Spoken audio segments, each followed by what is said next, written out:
मुख्यमंत्री भूपेश बघेल फिलहाल आप प्रेस कॉन्फ्रेंस कर रहे हैं, सुनिए क्या कुछ कह रहे हैं। नीति के तहत क्या उसे बेनिफिट दिया गया है या नहीं दिया गया है, ये दो सवाल और हैं। आज भारतीय जनता पार्टी बार बार मुझसे पूछती है ना, उसकी जेब में है प्रमाण बताएं, तो मैं प्रमाण दे रहा हूं। बताया भारतीय जनता पार्टी के लोग, अभी तक तो ईडी के प्रवक्ता बने हुए थे, एनआईए के भी प्रवक्ता बने।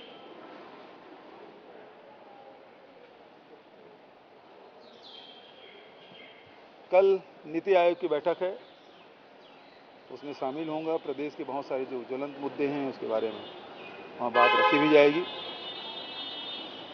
और आप लोगों की तरफ से कोई सवाल? नीति आयोग की बैठक में आप गए थे तो तमाम छत्तीसगढ़ के मुद्दों को लेकर के सफाई गई। इस बार क्या कुछ विशेष रहने वाला है और कुछ ऐसा है कि मिल जाए वहाँ के छत्तीसगढ़ के? देखिए, लगातार हम लोग तो जो जीएसटी क्षतिपूर्ति की बात कर रहे हैं उसे बढ़ाने की बात है, जो कोल रॉयल्टी है, जो हमारा पैसा रुका हुआ है उसे वापस करने की बात है। रॉयल्टी में अभी तक के उसके रॉयल्टी दर में वृद्धि करने की बात है, हर 3 साल में होना था, वो नहीं हुआ है। उसी प्रकार से जो पीडीएस में हमको करीब लगभग 1000 करोड़ के लेना है, वो राशि हमको मिले। और दूसरी बात ये है कि सारी योजनाओं में अब देखें, पहले तो 90-10 होता था, कई योजनाएं जो 100% भारत सरकार की होती थी 75-25 का होता था। अब तो 60-40 या 50-50 अधिकांश योजनाएं हैं। तो फिर उसमें जब 50% केंद्र सरकार दे रही है, 50% राज्य सरकार दे रही है, तो नाम फिर केंद्र सरकार ही क्यों तय करे? तो नाम तो राज्य सरकार के साथ मिल के तय करना चाहिए।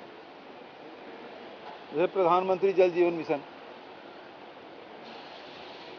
तो 50% तो राज्य सरकार दे रही है, तो नाम भी प्रधानमंत्री और राज्य सरकार का होना चाहिए, नाम सम्मिलित रूप से तय होना चाहिए। जब राशि राज्य सरकार दे रही है आधा, तो नाम भी रखने का अधिकार होना चाहिए। तो ऐसी बहुत सारी बातें हैं जिसको रखे जाएंगे।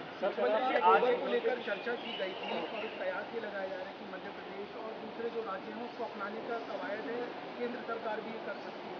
क्या लग रहा है इस बार की प्रेजेंटेशन में क्योंकि सुझाव मांगे जाते हैं, तो इस बार की प्रेजेंटेशन में कुछ इसको लेकर चर्चा संभव है या आपके कुछ सुझाव? देखिए, वहाँ चर्चा चलेगी, 10 बजे बैठक है, शाम को 4 बजे तक चलना है, तो बहुत सारे इश्यूज आएंगे और उसमें चर्चाएं होगी और ज्वलंत मुद्दों पर भी बातचीत होगी और उसमें निष्कर्ष क्या निकलेगा ये तो कल के बाद ही पता चलेगा। सर, जिस तरह से आप जिस तरह से संसद को लेकर सवाल, जिस तरह संसद को लेकर बोल रही कि द्रौपदी मुर्मू को शुभारंभ करना चाहिए, अब छत्तीसगढ़ बीजेपी ये बोल रही है कि जब नवीन विधानसभा का शुभारंभ हुआ था तब राज्यपाल को निमंत्रण नहीं कर दिया। पहली बात तो इसके जो प्रवक्ता है श्रीवास जी, उसका ट्वीट में देख रहा था, विधानसभा का उद्घाटन किया गया, शिलान्यास किए भाई, उद्घाटन नहीं किया। पहली बात तो ये। दूसरी बात, उसमें विपक्ष शामिल हुआ था कि नहीं हुआ था? धर्मलाल कौशिक जी तत्कालीन नेता प्रतिपक्ष, तो शिला पट्टिका में नाम भी है, मंच में भी थे, उसको भाषण भी दिलवाए, तो उसकी उपस्थिति थी और उसकी सहमति से बनी। तो यहाँ तो विपक्ष को पूछना ही नहीं है। दिल्ली में दिक्कत ये है, विपक्ष से बातचीत ही नहीं, यहाँ बातचीत करके ही सब कुछ तय हुआ ना विधानसभा से, और वहाँ कोई बातचीत भी नहीं, तो दोनों में अंतर बहुत है। शराब घोटाले को लेकर आपने कहीं पर कहा है, शराब घोटाले को लेकर एक फूड इंस्पेक्टर के संबंध में जानकारी आई, आपका जो व्यक्तित्व है, आप इस तरह की चीजें बर्दाश्त नहीं करते, क्या करेंगे? उसको सस्पेंड कर दिया गया। ठीक है, एक शराब घोटाले को लेकर आपने कहीं पर इंटरव्यू में कहा है कि DCICR में रजिस्टर्ड नहीं है, तो क्या वो इलीगल है? तो क्या उसको लेकर कोर्ट जाएंगे? कोर्ट गए हैं जाने वाले, राज्य सरकार भी गई है, उसको भी। देखिए, सबसे पहली बात यह है कि जब तक ECIR नंबर नहीं होगा, जब तक प्रेडिकेट ऑफेंस नहीं होगा, तब तक के ईडी है वो कार्रवाई नहीं करती। शराब वाले मामले में कोई FIR नहीं है, केवल उन्हीं मुद्दों को लेकर जो IT ने रेड डाला था 2020 में। जितने भी डिस्टिलर हैं, अधिकारी हैं और भी जो लोग हैं, उसके खिलाफ IT ने रेड किया था। IT में डिस्टिलर है वो सारे शपथ दिए थे, उनका शपथ पत्र है, कि इसमें किसी प्रकार की कोई गड़बड़ी नहीं है और शपथ पत्र में सारी बातें हैं। उन्हीं डिस्टिलर से ईडी पूछताछ कर रही है और उसमें कह रहे हैं सब गड़बड़ियां हैं। तो या तो शपथ पत्र सही है तो ये गलत है, यदि ये सही है तो शपथ पत्र गलत है।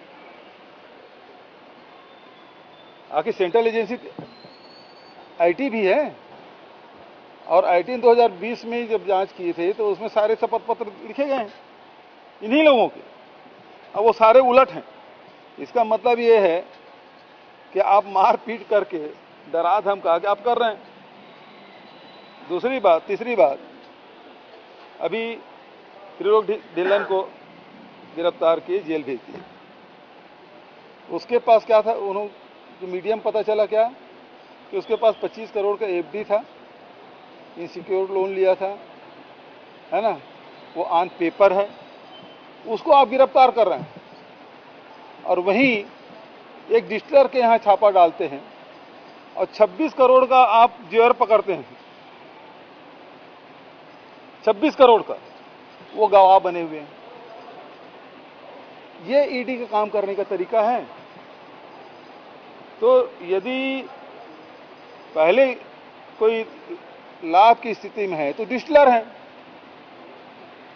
क्योंकि वहीं से बोतल बदलना है, वहीं पे होलोग्राम चेंज होना है, वहीं पे बिना टैक्स पे बोतलें निकलेगी। कहाँ निकलेगी? फैक्ट्री से। तो सबसे पहले फायदा किसको हुआ?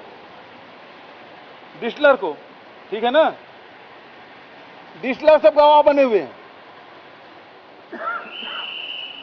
ये ईडी का काम करने का तरीका। यही सवाल है, ईडी के जितने कार्रवाई है वो खुद ही अपने आप में प्रश्नवाचक चिन्ह छोड़ के जा रहे हैं। तो ये इसका मतलब यह है कि आपका मेलाफाइड इंटरेस्ट है, आप दुर्भावनापूर्ण कार्रवाई कर रहे हैं। सीधी सी बात है, आप निष्पक्ष होकर कार्रवाई नहीं कर रहे हैं। नहीं तो सबसे पहले तो डिस्टिलर अंदर होना था। कोयले घोटाले मामले में भी आपने कहा है कि 52 माइंस है और लेकिन एचपीसीएल के लोगों से बिल्कुल सही बात है। ये छत्तीसगढ़ में प्राइवेट माइंस है कितने? एक जिंदल का है, एक जिंदल का है, सारडा का है। 2 प्राइवेट हैं, 2 राज्य सरकारों के हैं, एक राजस्थान गवर्नमेंट है, एक छत्तीसगढ़ गवर्नमेंट का है। बचत तो सब एसीसीएल का है। तो यदि कोयला में कोई घोटाला हुआ है तो बिना एसीसीएल के अधिकारी के बिना कैसे हो सकता है? तो आप एक भी नहीं पूछ रहे हैं। खदान किसके पास है? सुरक्षा किसकी जिम्मेदारी है? वहां से गाड़ियां किसके देखरेख में निकलती है? एसीसीएल के। खदान उसका है। तो किससे आपने पूछा भाई? एक से सवाल पूछें। तो आपका उद्देश्य केवल राज्य सरकार को बदनाम करना, अधिकारियों को बदनाम करना, लोगों को बदनाम करना, सरकार को बदनाम करना और लोगों को प्रताड़ित करना। सर, अमित शाह का एक बयान आया कि 300 सीटों के साथ फिर प्रधानमंत्री नरेंद्र मोदी एक बार देश को। अब वो तो छत्तीसगढ़ में आए थे, 65+ की बात बोले थे, 68 सीट हम जीते थे। झारखंड भी हो गए थे, हम लोग आमने सामने थे, वहां भी गए। हिमाचल प्रदेश में पूरा नड्डा जी, प्रधानमंत्री जी, गृह मंत्री जी, सारे लोग गए, वहां उसकी सरकार नहीं बनी। कर्नाटक में खैर एक ही दिन जा पाया। पूरी ताकत वहां लगाए, बजरंग बली के नारा लगाए, लेकिन बजरंग बली हमारे साथ, बजरंग दल वाले उनके साथ। ठीक है। तो ये रिमार्क आपके लिए सेट कर रहे हैं क्या? आपने तमाम राज्यों का जिक्र किया। हाँ, कि 65 का यहाँ नारा दिया था, 68 आप जीते, तो ये रिमार्क आपके लिए सेट कर रहे हैं क्या? 300 यूपीए की सीट आएगी।